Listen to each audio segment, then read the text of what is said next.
तो स्टूडेंट्स ये रहा आपका एक्सरसाइज 1.2 का क्वेश्चन नंबर 10, जिसमें वो कह रहा है कि find the value of x and y if 5 - 2 iota into x plus iota y plus 3 is equal to this term. तो ये होल टर्म हमें दी गई है, वही comparing real and imaginary parts वाला कंसेप्ट यहाँ पे इस्तेमाल करेंगे। तो चलिए स्टार्ट करते हैं। पहले सिंप्लीफाई करते हैं। 5 अंदर देखें मल्टीप्लाई होने लगा, तो ये आ जाएगा 5x।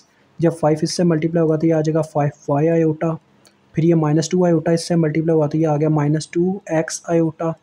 फिर ये -2 आयोटा जब इससे मल्टीप्लाई हुआ तो देखें हमारे पास आ गया -2 आयोटा स्केयर वाई। ठीक है जी, -2 आयोटा स्केयर वाई आ गया। और ये +3 दूसरी जानिब हम लेंगे, -3 उधर जाके हो जाएगा। ठीक है, पहले हम मल्टीप्लाई करवा लेते हैं। देखें 11 आयोटा, ये हमारे पास आ जाएगा आयोटा इससे मल्टीप्लाई होने के बाद माइनस आयोटा स्केयर, -4 आयोटा, और ये 3 इधर प्लस था उधर जाके माइनस हो गया। अब इसमें रियल और इमेजिनरी अलग-अलग कर लें। देखें ये आयोटा स्केयर की जगह -1 पुट होगा, -1 जब पुट होगा वो बाहर वाले माइनस को +1 कर देगा, तो ये हो जाएगा +2y और 5x को इकट्ठा कर लेंगे। ये दो रियल नंबर्स हैं तो ऐसे ब्रैकेट में इकट्ठा कर लेंगे इनको। और जो आयोटा वाले हैं इमेजिनरी नंबर्स, उनमें से प्लस आयोटा कॉमन लेके उनको इकट्ठा कर लेंगे, 5y और -2x। ठीक है जी, ये आपके पास आ गए। अब ज़रा गौर कीजिएगा, दूसरी साइड पे हमारे पास क्या आ रहा है, ये आयोटा स्केयर है ना, तो आयोटा स्केयर की जगह -1 जब पुट करेंगे, -1 बाहर माइनस है, माइनस इंटू -1 +1 हो जाएगा, +1 और -3 कितना हुआ जी, -3 + 1 -2, और 11 में से -4 किया तो हमारे पास 7 रह गया, +7 आयोटा। ये आपके पास आ गया। अब आपने लिखना नीचे comparing real and imaginary parts. ठीक है जी, तो ये लिखने के बाद रियल नंबर के इक्वल हो जाएगा इमेजिनरी के आयोटा के बगैर। ठीक है जी, तो ये आपके पास आ जाएगा। देखें 5x + 2y is equal to -2, और दूसरी तरफ 5y, इसमें मैं बच्चों x को पहले लिखना चाहूँगा, यानी कि -2x + 5y, इसको ऐसे लिख लेते हैं, इज़ इक्वल टू 7। आयोटा वाले आयोटा से कंपेयर हो गए। तो ये आपकी इक्वेशन 1 है, ये आपकी इक्वेशन 2 है।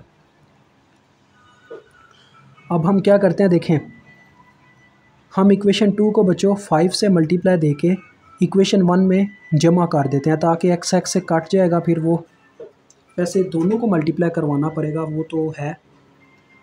देखो बच्चों, पहले नंबर पे मैं क्या करता हूँ, इक्वेशन 1 को मल्टीप्लाई करवा देता हूँ 2 के साथ। जब 2 से मल्टीप्लाई करवाऊंगा तो क्या होगा, ये बन जाएगा। देखो 2 से मल्टीप्लाई होने के बाद यहाँ पे आ जाएगा 10x, यानी 2 × 5 10, 2 × 2 4 इज़ इक्वल टू -2 × 2 -4।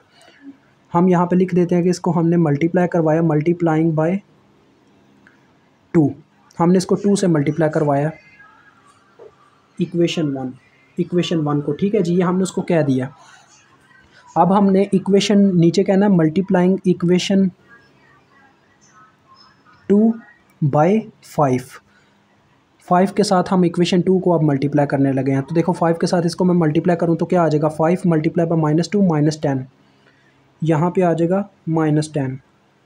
ठीक है जी, तो यहाँ पे आ गया -10x। उसके बाद नेक्स्ट देखें, जब ये जो दूसरा हमारे पास 5 है, इसके साथ जब 5 मल्टीप्लाई होगा तो क्या आ जाएगा 25, तो यहाँ पे आ गया 25y इज़ इक्वल टू 7 के साथ जब 5 मल्टीप्लाई होगा तो ये आ जाएगा 35 डिवाइडेड बाय, अब हम क्या करेंगे, इन दोनों को ऐड कर देंगे। ठीक है जी, क्योंकि इससे x कैंसिल हो जाएगा और y की कुछ ना कुछ वैल्यू मिल जाएगी, तो ऐडिंग करने से ये दोनों कैंसिल हो गए और ये बन गया 29y which is equal to, देखो ये आ रहा है 31, तो y की आपको वैल्यू मिल रही है 31 डिवाइडेड बाय 29। ओके हो गया। अब इस वैल्यू को आप किसी एक इक्वेशन में पुट करके x की वैल्यू फाइंड आउट कर सकते हो। तो मैं क्या करता हूँ, इस वैल्यू को उठा के पुट कर देता हूँ इक्वेशन 1 में। आपने लिखना है putting the value of y in equation 1। ठीक है जी, putting the value of y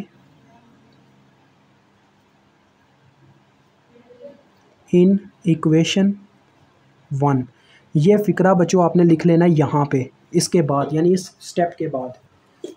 तो जब आप पुट करोगे इक्वेशन 1 में, वो आपकी इक्वेशन 1 थी, तो 5x + 2 × y की वैल्यू पुट हो जाएगी, जो कि आपके सामने है 31/29 इज़ इक्वल टू -2। ये आपके पास आ गया। अब इसको सॉल्व करें। देखें 5x, ये 2 से मल्टीप्लाई होने के बाद क्या बन जाएगा, 2 मल्टीप्लाई बाय 3 31, ये होता है 62।